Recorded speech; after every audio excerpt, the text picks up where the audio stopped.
উরওয়া ইবনে আবি জাদ আল বারিকিকে একটা দিনার দিলেন, আর দিনার দিয়ে নবীজি বললেন, যাও বাজার থেকে একটা বকরি কিনে নিয়ে আসো।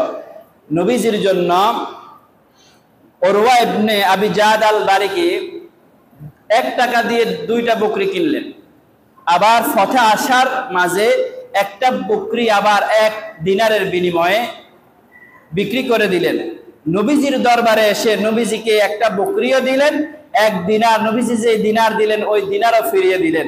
নবীজি যখন জানতে পারলেন, নবীজি সন্তুষ্ট হয়ে খুশি হয়ে তার জন্য দোয়া করলেন, ফাদালাহু বিল বারাকাতি ফি বাইইহি।